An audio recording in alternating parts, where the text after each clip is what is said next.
it's Diana from Youth Services at Mesa County Libraries. Thanks for watching this video. Today I'd like to tell you about a game that I thought up after reading the Artful Parent blog, and I'll include that post. The game is called Stump the Color, a family game with crayon rubbings.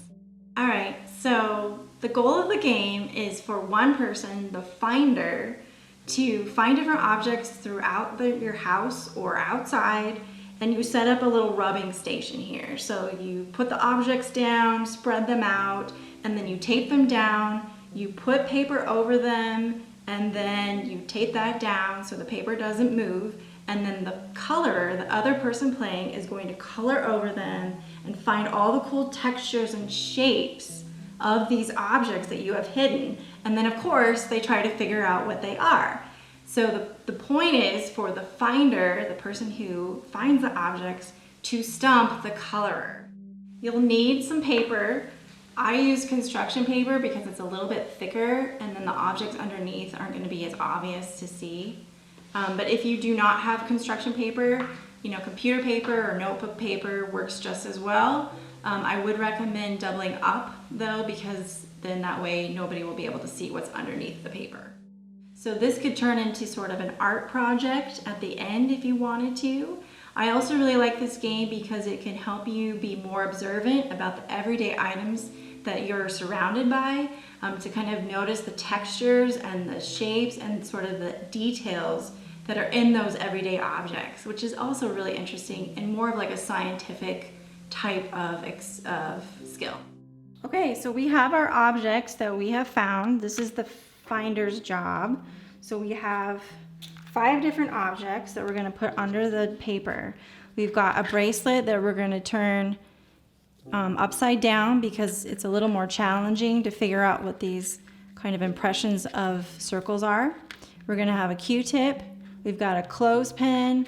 We've got a sucker with a square packaging still on it, so that's a little more challenging. You have a square with a circle inside. And then we have this really interesting seashell with all these cavities inside it, all these little holes.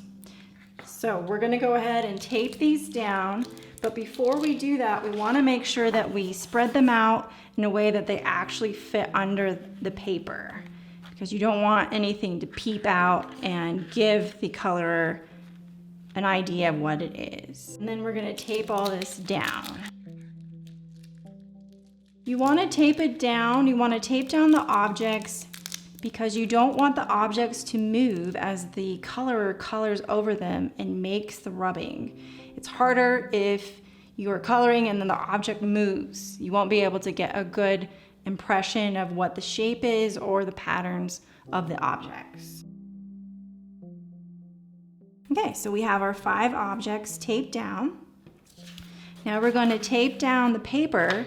So again, while the person is coloring, while the colorer is coloring, the paper is not going to move and the objects are not going to move. So we're going to go ahead and tape that down.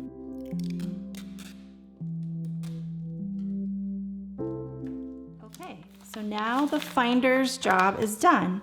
And now the colorer will come in and color with a crayon and try to figure out what all the objects are underneath.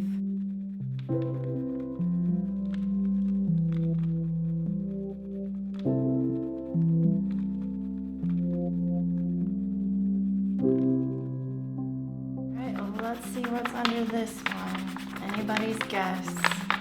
This is a really fun artistic guessing game for the whole family.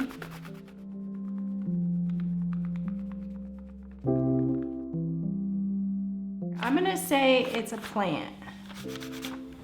And then sometimes you want to go a little bit lighter because I noticed I almost tore the paper.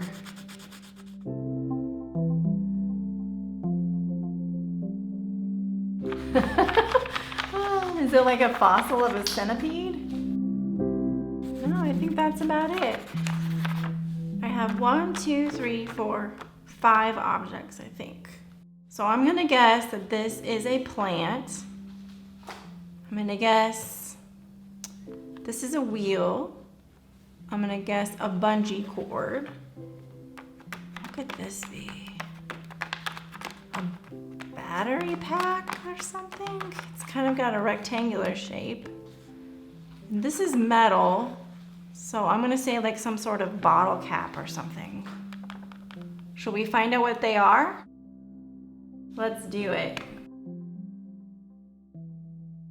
Oh, that's what it was. Okay, so it turned out to be a feather, a pin, a roll of tape, an eyeglass extension of some sort, a Hot Wheel that is upside down. Who would have thought? That's why I like this game. You never know what you're gonna find. Well, I hope you enjoyed playing Stump the Colorer with your brother or sister or the grown-ups in your lives. If you would like to make some artwork, you could always tape them together, your different rubbings, and you can hang it on the refrigerator if you like, give it to someone special in your life, and just have a nice art piece as well. So stay tuned for more activities at MesaCountyLibraries.org, and we'll see you next time. Bye!